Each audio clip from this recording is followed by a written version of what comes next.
Hello friends, ഏവർക്കും career tracker PSCയുടെ പുതിയൊരു വീഡിയോയിലേക്ക് സ്വാഗതം.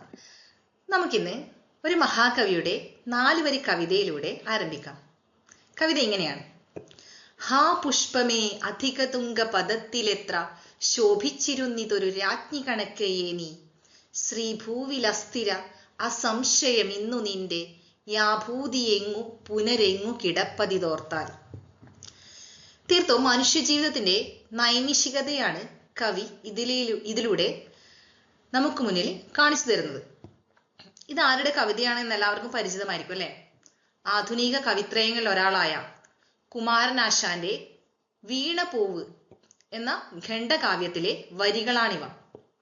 അപ്പൊ ആരൊക്കെയാണ് ആധുനിക കവിത്രയങ്ങളിൽ ഉൾപ്പെടുന്നത്? കുമാരനാശാൻ, ഉള്ളൂർ S പരമേശ്വരയ്യർ, വള്ളത്തോൾ നാരായണ മേനോൻ എന്നീ ത്രയങ്ങൾ ചേർന്നതാണ് ആധുനിക കവിത്രയം. ആശാൻ, ഉള്ളൂർ, വള്ളത്തോൾ. 1907 മിതവാദി എന്ന പത്രത്തിലൂടെയാണ് കുമാരനാശാന്റെ ഖണ്ഡകാവ്യമായ ഈ വീണപൂവ് പ്രസിദ്ധീകരിച്ചത്. ഒരു പൂവിന്റെ ജനനം മുതൽ മരണം വരെയുള്ള ഘട്ടങ്ങളിലൂടെ സഞ്ചരിച്ചുകൊണ്ട് മനുഷ്യ ജീവിതത്തിന്റെ നൈമിഷികതയെ ആഖ്യാനിക്കാനാണ് കവി ഇതിലൂടെ ശ്രമിക്കുന്നത്. ഈ കുമാരനാശാൻ എന്ന കവിക്ക് മറ്റൊരു പ്രത്യേകത കൂടിയുണ്ട്. മഹാകാവ്യം എഴുതാതെ മഹാകവി പട്ടം ലഭിച്ച കവി കൂടിയാണ് കുമാരനാശാൻ. ഇദ്ദേഹത്തെ ആശയഗാംഭീര്യൻ എന്ന വിശേഷണത്തിൽ അറിയപ്പെടുന്നുണ്ട്. കുമാരനാശാന്റെ വിശേഷണമാണ് ആശയഗാംഭീര്യൻ. ആശാൻ ആശയഗാംഭീര്യൻ കേട്ടിട്ടുണ്ടോ? സ്നേഹഗായകൻ, വിപ്ലവ കവി, നവോത്ഥാന കവി എന്ന വിശേഷണങ്ങൾ കൂടി കുമാരനാശാൻ ഉണ്ട്. വിഷയം കുമാരനാശാനല്ല എങ്കിലും മലയാളത്തിൽ ചില കവികളെയോ അല്ലെങ്കിൽ കഥാകാരന്മാരെയോ ഒക്കെ കുറിച്ച് ചോദ്യങ്ങൾ വരാറുണ്ട്. അപ്പോൾ ആശാന്റെ വീണപൂവും ആധുനിക കവിത്രയങ്ങളും ഒക്കെ നമ്മളൊന്ന് മനസ്സിലാക്കി വെക്കുന്നത് നല്ലതാണ്. നമുക്കിന്ന് സമാസം എന്ന വിഷയവുമായി ബന്ധപ്പെട്ട് കൂടുതൽ കാര്യങ്ങൾ മനസ്സിലാക്കാം.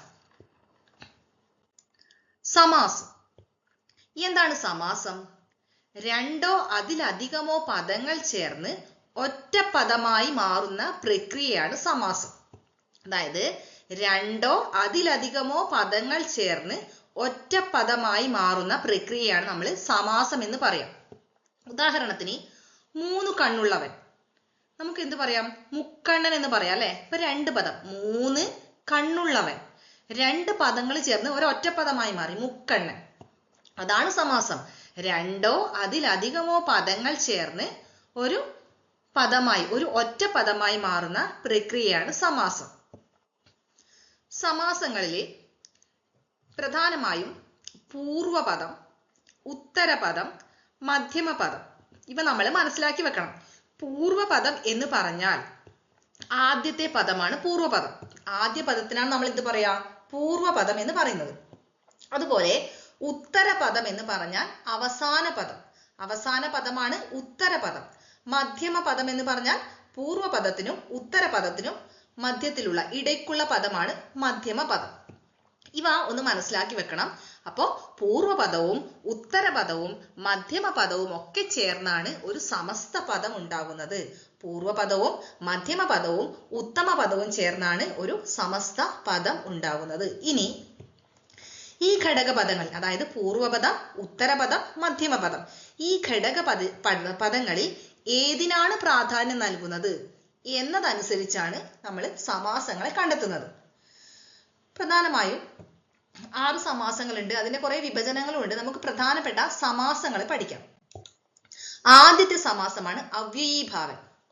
ഈ അവ്യയീഭാവൻ എന്ന സമാസത്തിൽ നമ്മൾ പറഞ്ഞു, പൂർവപദം പറഞ്ഞു, ഉത്തരപദം പറഞ്ഞു, മധ്യമപദം എന്താണ് എന്ന് നമ്മൾ പറഞ്ഞു. അത് നമ്മളെ മനസ്സിൽ തന്നെ വെക്കണം.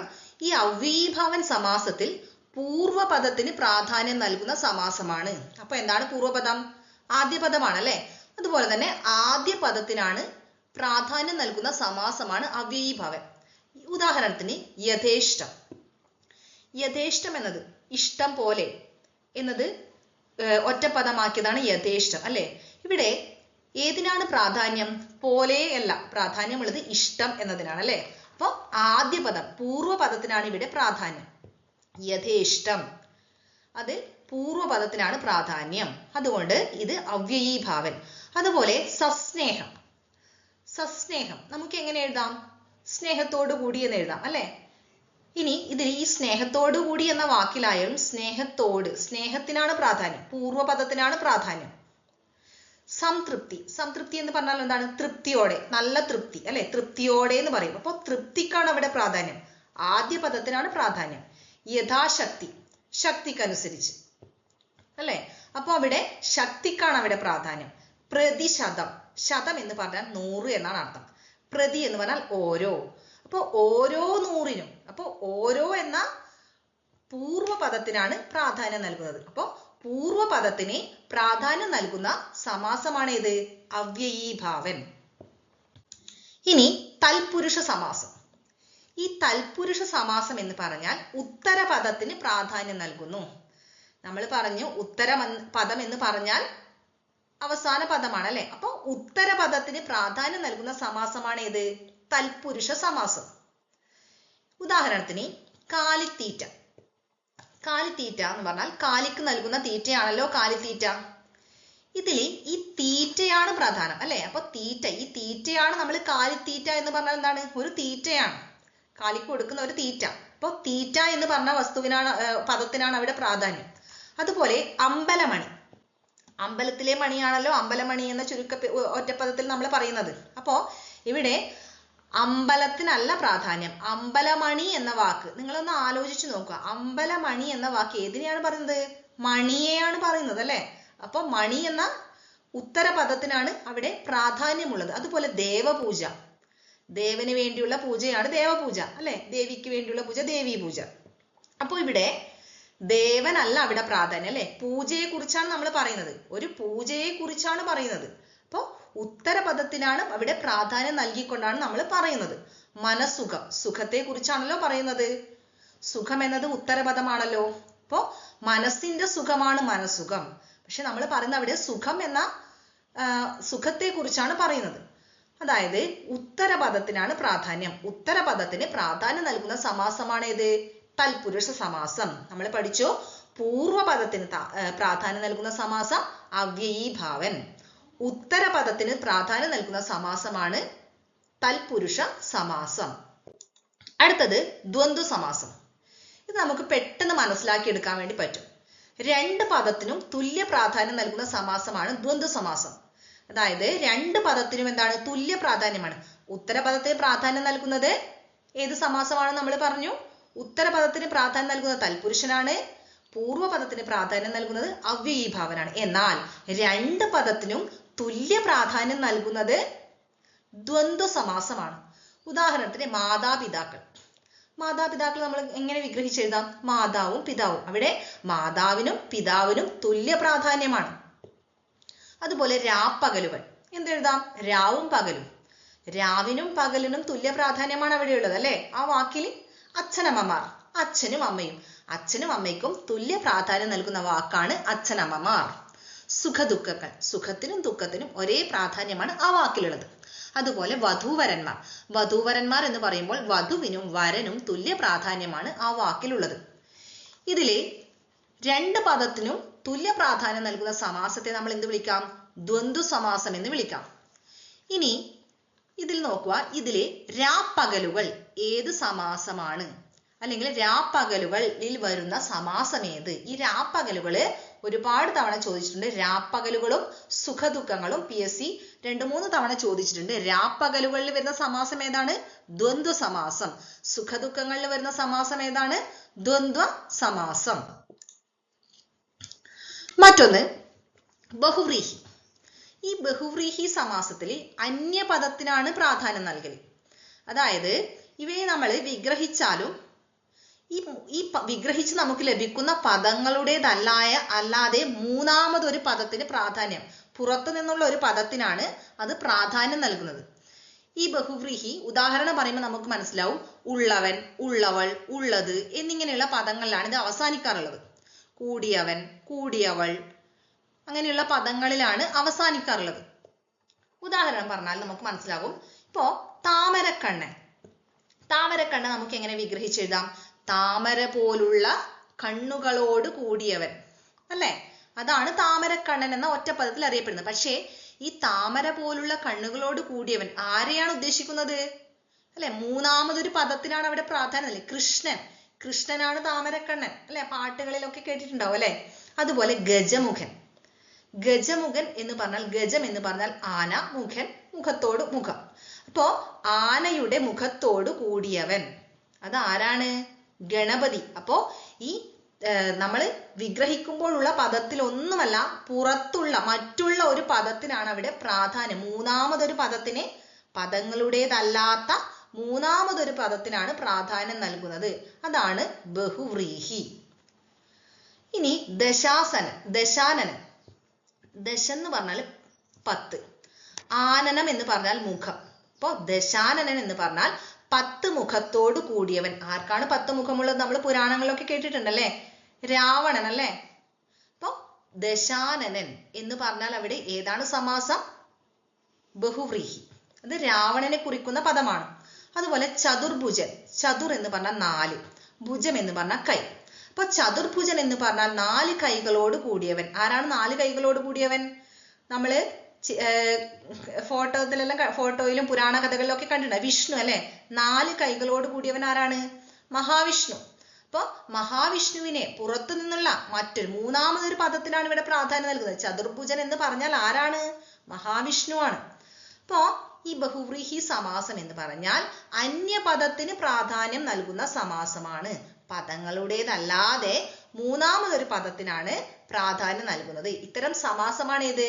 ബഹുവ്രീഹി. അപ്പൊ നമുക്ക് ഒരു വാക്ക് കേൾക്കുമ്പോൾ തന്നെ, അല്ലെങ്കിൽ ആ വാക്ക് നമ്മൾ വായിച്ചെടുക്കുമ്പോൾ തന്നെ നമുക്ക് സമാസം പെട്ടെന്ന് മനസ്സിലാക്കാൻ പറ്റും. ഇത് ബേസിക് ആണ്. ഇതിന്റെ കുറെ വിഭജനങ്ങളൊക്കെ വരുന്നുണ്ട്. അത് നമുക്ക് ബേസിക് മാത്രം, ആദ്യത്തെ ബേസിക് എന്ന് തുടങ്ങാം. അടുത്തത് ദ്വിഗു സമാസം. ഈ ദ്വിഗു സമാസത്തെ കണ്ടെത്താൻ ഭയങ്കര എളുപ്പമാണ്. അതായത് പൂർവപദം. പൂർവപദം എന്ന് പറഞ്ഞാൽ ആദ്യ പദമാണ്. നമ്മൾ ആദ്യം പറഞ്ഞു, പൂർവപദം ഏതെങ്കിലും ഒരു എണ്ണത്തെയാണ് കുറിക്കുന്നതെങ്കിൽ അത് ദ്വിഗു സമാസം. അപ്പൊ നമ്മൾ ആദ്യം പറഞ്ഞത് മുക്കണ്ണൻ. മുക്കണ്ണൻ എന്ന് പറഞ്ഞാൽ എന്നാ? 3 കണ്ണുകൾ ഉള്ളവൻ, അല്ലെ? അപ്പൊ 3 എന്നത് ഒരു എണ്ണമാണല്ലോ. എണ്ണത്തെ കുറിക്കുന്ന ഒരു പദമാണ് പൂർവപദമെങ്കിൽ അത്തരം സമാസമാണ് ദ്വിഗു സമാസം. ത്രിലോകം. ത്രിലോകം എന്ന് പറഞ്ഞാൽ എന്താണ്?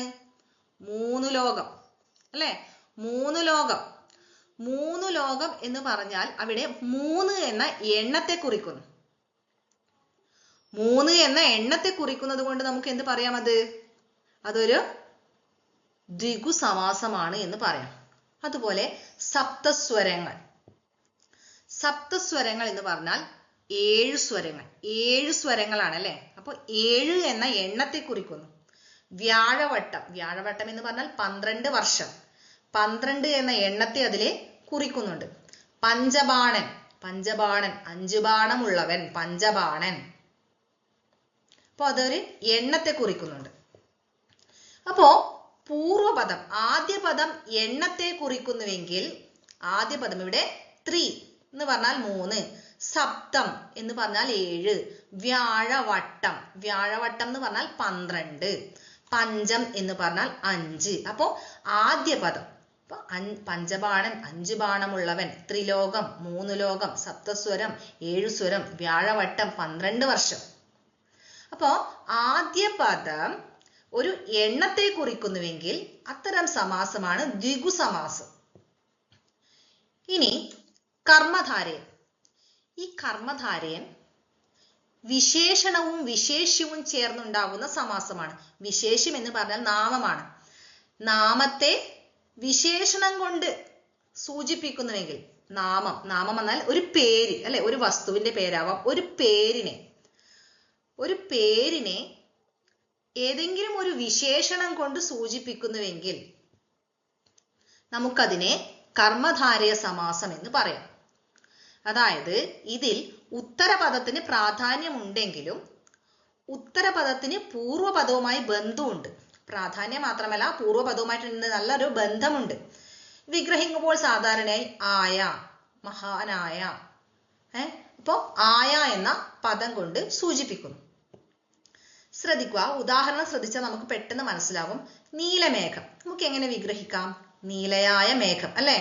അപ്പോ മേഘത്തെ നമ്മള് നീല എന്ന വിശേഷണം കൊണ്ട് വിശേഷിപ്പിച്ചു. കാർമേഘം, കറുത്ത മേഘം. മേഘത്തെ എന്ത്? കറുത്ത എന്ന വിശേഷണം, കാർ എന്ന വിശേഷണം കൊണ്ട് വിശേഷിപ്പിച്ചു. മഹാനായ രാജാവ്, രാജാവ് എങ്ങനെയാണ്? മഹാനാണ്. മഹാ എന്ന വിശേഷണം കൊണ്ടാണ് രാജാവിനെ നമ്മൾ വിശേഷിപ്പിച്ചിരിക്കുന്നത്. അതുപോലെ കാർ കൂന്തൽ, കറുത്ത കൂന്തൽ. കൂന്തൽ എന്ന് പറഞ്ഞാൽ മുടി എന്നർത്ഥം. അപ്പൊ കാർ, കറുത്ത എന്ന വിശേഷണം കൊണ്ടാണ് വിശേഷിപ്പിച്ചിരിക്കുന്നത്. നല്ല അമ്മ, അമ്മയെ നല്ല എന്ന ഒരു വിശേഷണം കൊണ്ട് നമ്മൾ വിശേഷിപ്പിച്ചിരിക്കുന്നു അല്ലെ? മഹാകവി, മഹാനായ കവിയാണ് മഹാകവി അല്ലെ? അപ്പൊ കവിയെ നമ്മൾ മഹാ അല്ലെങ്കിൽ മഹാനായ എന്ന വിശേഷണം കൊണ്ട് വിശേഷിപ്പിച്ചിരിക്കുന്നു. അപ്പോ വിശേഷണവും വിശേഷ്യവും ചേർന്നുണ്ടാകുന്ന സമാസമാണ് കർമ്മധാരയം. പൂർവപദം എണ്ണത്തെ സൂചിപ്പിക്കുന്നുവെങ്കിൽ ദ്വിഗുസമാസം. രണ്ട് പദത്തിനും, ഉത്തരപദത്തിനും പൂർവപദത്തിനും ഒക്കെ തുല്യ പ്രാധാന്യമാണെങ്കിൽ എന്താണ്? ദ്വന്ദ്വ സമാസം. ആദ്യ പദം അതായത് പൂർവപദത്തിനാണ് പ്രാധാന്യമെങ്കിൽ അവ്യയീഭാവൻ. ഉത്തരപദം അവസാന പദത്തിനാണ് പ്രാധാന്യമെങ്കിൽ തൽപുരുഷ സമാസം. ഈ തൽപുരുഷ സമാസത്തിൽ ഒരുപാട് വിഭജനങ്ങളുണ്ട്. അവയും ഈ സമാസത്തിന്റെ ഡീറ്റെയിൽ ആയ ഒരു വീഡിയോയുമായി മറ്റൊരു ക്ലാസ്സിൽ കാണാം. ഇത് ഒരു ബേസിക് നോളജ് മാത്രമാണ്. ഇത്രയും ഉണ്ടെങ്കിൽ തന്നെ നമുക്ക് അത്യാവശ്യം ഒരു മാർക്കൊക്കെ ഇതിൽ നിന്ന് കിട്ടും. ഇങ്ങനെ ഒരു ബേസിക് നോളജ് വെച്ചിട്ട് മാത്രമേ സമാസങ്ങളിൽ നിന്നൊക്കെ ചോദിച്ചിട്ടുള്ളൂ. ഇതില് ഈ നീലമേഘം, കാർ കൂന്തൽ, അതുപോലെ ത്രിലോകം, ഇതൊക്കെ സമാസമേത്? രാപ്പകലുകൾ സമാസമേത് എന്ന് ചോദിച്ച് കണ്ടിട്ടുണ്ട്. അപ്പൊ ഇവയൊക്കെ ഒന്ന് ഓർത്തു വെക്കുക. സമാസത്തിന്റെ ഡീറ്റെയിൽ ആയ മറ്റൊരു വീഡിയോയുമായി വരുന്നത് വരെ ഏവർക്കും ബൈ.